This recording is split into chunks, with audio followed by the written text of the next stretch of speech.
Hello guys. सो आज हम लोग देखेंगे DCB bank. DCB bank basically एक small size private sector bank है। और जैसे मैंने बोला था कि बैंकिंग एंड फाइनेंस में ये वाला मार्केट जो है, जिसमें काफ़ी लिमिटेड सेक्टर्स चल रहे हैं, तो उसमें बैंकिंग फाइनेंस में काफ़ी स्ट्रेंथ है। तो डीसीबी बैंक का ये चार्ट पैटर्न है। चार्ट पैटर्न को अगर देखेंगे हम लोग, तो एज ऑफ नाउ यहाँ पे एज सच कोई कप एंड हैंडल या रिवर्स हेड एंड शोल्डर या फिर flag and pole as such नहीं दिखेगा।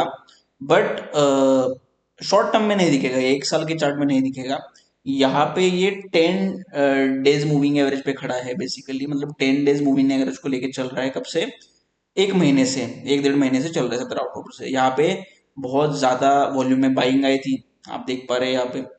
ठीक है, और तब से ये 10 डे मूविंग एवरेज को लेके चल, अच्छी खासी रैली हुई है इसमें शॉर्ट टाइम में।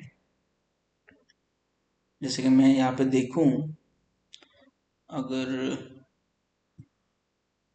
एक सेकेंड, यस, तो यहाँ पे डेढ़ महीने में लगभग लगभग 40% की रैली हुई है।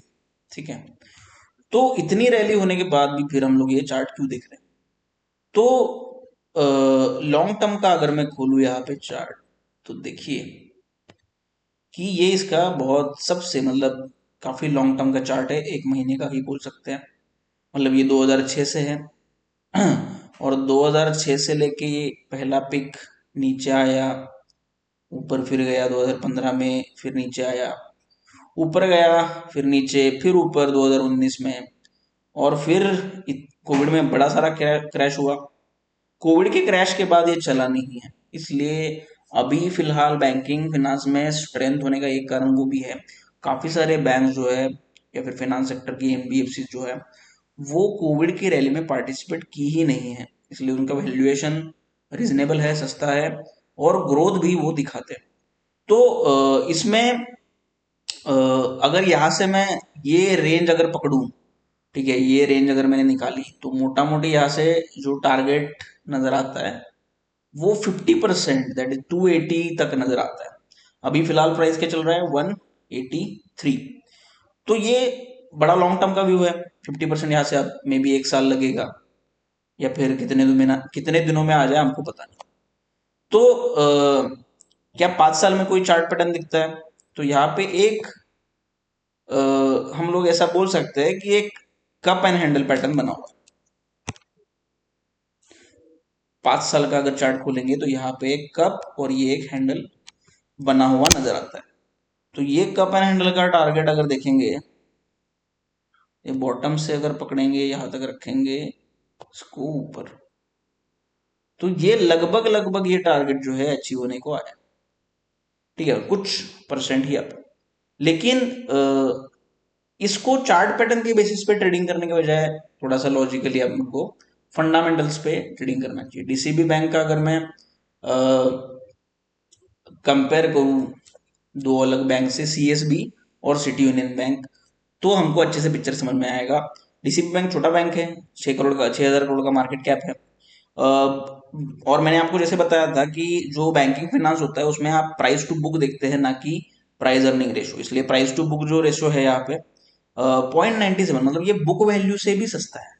तो इतनी तेज रैली जो आई 40% की, आप सोचिए कि अभी इतनी रैली के बाद ये एक प्राइस टू बुक 1 से कम है, तो उस वक्त तो क्या वैल्यूएशन रहा होगा। इसलिए ये वन ऑफ द रीजन है कि इतनी तेज वैल्यू वैल्यू रैली आई।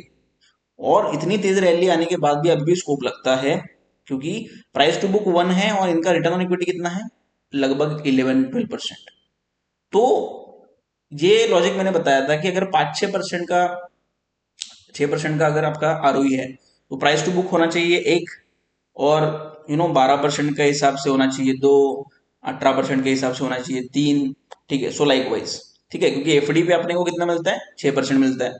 ठीक है, इसलिए उसको प्राइस टू बुक 1 ही मानेंगे, और अकॉर्डिंगली प्राइस टू बुक बढ़ते जाएगा जैसे आपका आरओई बढ़ते जाएगा।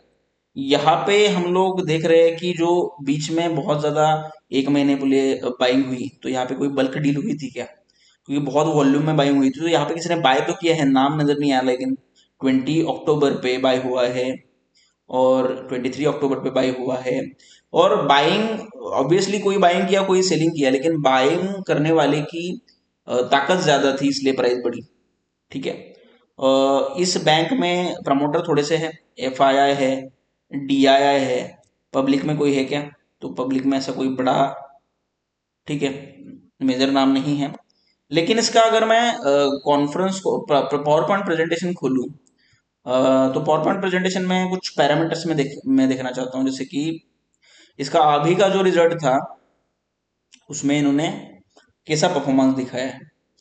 तो यहाँ पे देखिए एडवांसेस 19% से बढ़े हैं, डिपॉजिट 19% से बढ़े हैं। इनका एनपीए जो है, ग्रॉस एनपीए, वो Q2 FY25 में 3.3% था, जो अभी कम हुआ है 2.91%, which is a good thing. तो बैंकिंग फाइनेंस में हमेशा असेट क्वालिटी मैटर करती है हमेशा। अगर असेट क्वालिटी अच्छी नहीं होगी, असेट क्वालिटी बहुत ज्यादा खराब हो जाएगी, तो स्टॉक नहीं चलेंगे इवन दो आपका एडवांसेस या डिपॉजिट ग्रो किया हो। यहाँ पे अच्छा है एसेट क्वालिटी। नेट एनपीए भी अच्छा है, Q2 FY25 में 1.17% था, अभी लगभग उतना ही है, इतना थोड़ा मोड़ा डिफरेंस चलता है। उसके बाद और देखने का एक चीज होता है जो कि यस, इसका ROE देखना है मुझे, ROE, रिटर्न ऑन इक्विटी का ट्रेंड। तो जैसे मैंने बताया था कि रिटर्न ऑन इक्विटी आप देखना चाहिए हर बिजनेस में कि वो रिटर्न ऑन इक्विटी कौन सी दिशा में जा रहा है। ठीक है, अगर वो रिटर्न ऑन इक्विटी आपका बढ़ रहा है बिजनेस का, then business is doing good. तो यहाँ पे एक second, return on equity, return on equity, return on equity, yes. तो रिटर्न ऑन इक्विटी यहाँ पे कितना है? 13.2%। मतलब अगर पिछले 4-5 क्वार्टर्स अगर मैं देखूं तो ये अपर साइड पे ही है, हायर साइड पे ही है। और 13% के हिसाब से इसका प्राइस टू बुक 2 तो बनता है, लगभग 2 तो होना चाहिए। और यहाँ पे रिटर्न ऑन एसेट जो है वो 1% के आसपास है। तो ये थोड़ा और बेहतर होता तो अच्छा होता, लेकिन जैसे रिटर्न ऑन इक्विटी बढ़ेगा ये थोड़ा सा बढ़ सकता है। तो ये दो चीजें हैं। अभी इन चीजों को आप कंपेयर करें, यहाँ पे मैंने सिटी यूनियन बैंक का खोल के रखा है प्रेजेंटेशन। तो सिटी यूनियन बैंक जो है, ये नीचे CUB लिखा हुआ है। तो इनका अगर परफॉर्मेंस आप देखेंगे कि 21% से डिपॉजिट ग्रो हुआ, एडवांसेस 18% से ग्रो, मतलब उसी रेंज में है जिस रेंज में DCB का था, एडवांसेस और डिपॉजिट 19-20%। इनका जो रिटर्न ऑन असेट है वो थोड़ा सा ज्यादा है। ठीक है, इनका रिटर्न ऑन असेट जो है वो 1.6% है। ठीक है, और इनका रिटर्न ऑन इक्विटी लेकिन सेम है, लगभग जितना DCB बैंक का था उतना ही है। ठीक है, इनका भी थोड़ा सा बड़ा है, लेकिन DCB बैंक का थोड़ा सा स्लाइटली बेटर मूवमेंट है रिटर्न ऑन इक्विटी में। और GNP NNP पे इनका भी कंट्रोल में है। तो ये हो गया।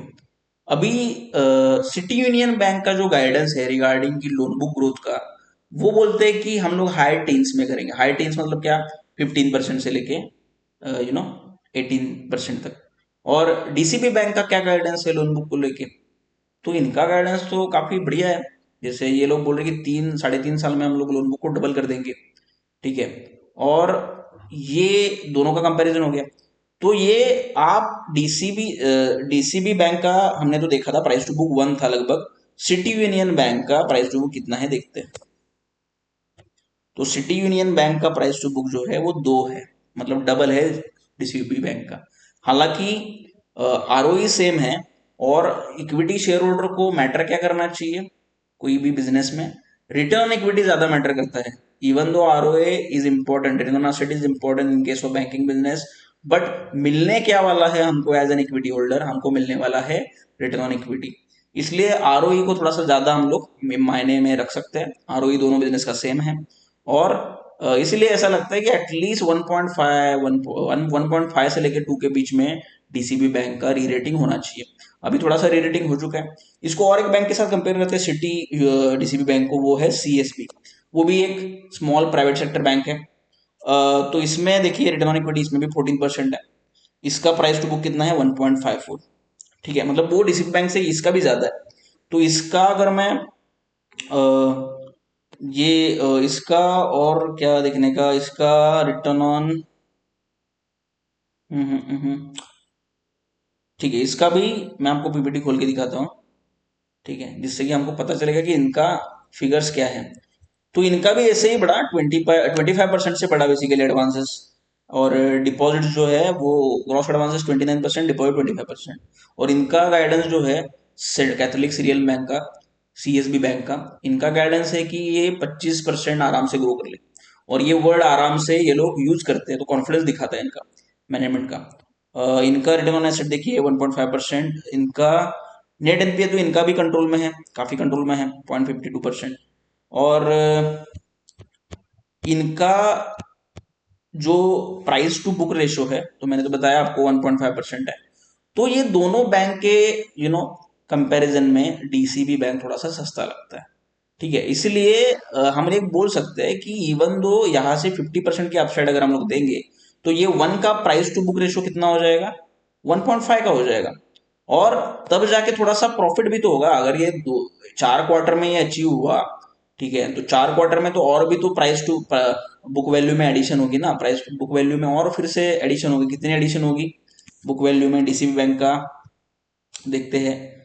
जैसे मैं कोई ग्रोथ भी ना मानूं, ठीक है, तो साल में लगभग इनके शेयर में 21-22 रुपीज की एडिशन और होगी। और ग्रोथ को कंसिडर करूंगा तो 25% बढ़ना चाहिए, मतलब 25 रुपीज का लगभग आप मान के चलिए कि इनके बुक वैल्यू में एडिशन होगा। बुक वैल्यू है 190, तो ये हो जाएगा 210 250। और बुक वैल्यू के अगर हम लोग माने कि 1.5 ट्रेड करें, तो 215 का 1.5 कितना होता है, ठीक है, जैसे कि 189 अभी का प्राइस है, और एक साल में इसका अगर मैं टारगेट मानूं तो और एक साल में इनका प्रॉफिट भी आ जाएगा। अभी का प्रॉफिट कितना है इनका, सपोज 21 रुपये, तो 21 रुपीज पे ये लोग बोलते क्या है कि हम लोग ग्रो कितना करेंगे, 121 पे ये लोग ग्रो करेंगे 25%, क्योंकि 3 साल में 3.5 साल में डबल म्हणजे 25% का वो आपका आता है ग्रोथ। तो 21 × 1.25 इतना ग्रोथ आएगा, मतलब इतना प्रॉफिट अर्निंग पर शेयर आएगा साल में, जो कि बुक वैल्यू में है एडिशन, ठीक है। प्लस इसमें अभी का बुक वैल्यू ऐड कर दीजिए 189, तो 215 हो गया। और 215 का प्राइस टू बुक हम लोग इसको कितना दे रहे हैं एक साल बाद वाला, 1.5। तो 1.5 इंटू 215, इसका प्राइस बेसिकली निकल के आता 322 लगभग। और हमने जो फंडामेंटली प्राइस कितना निकाला था, 280। तो भाई 322 छोड़ दो, ठीक है, 280 तो हो जाएगा, ठीक है। तो इस तरीके से ही एनालिसिस करना है। तो ये कोई रिकमेंडेशन नहीं है, मैं मेरा व्यू आपके साथ शेयर कर रहा हूँ। और बैंकिंग ऐसा लगता है कि बैंकिंग सेक्टर पे मतलब मोर और लेस काफ़ी अपॉर्चुनिटीज़ है, ग्रोथ दिखा रहा है, ठीक है। माइक्रो फाइनेंस का वीडियो मैंने बनाया था। अ, तो बाकी सारे स्टॉक स्लाइडिंग डाउन है, लेकिन बैंकिंग स्ट्रेंथ दिखा रहा है बेसिकली। तो इसलिए आप अपना विचार रखिए, कमेंट सेक्शन में अपना ओपिनियन दीजिए, लाइक करिए, शेयर करिए, सब्सक्राइब कीजिए। एंड फिर मिलते हैं एक और नई वीडियो के साथ कुछ दिनों बाद। Thank you.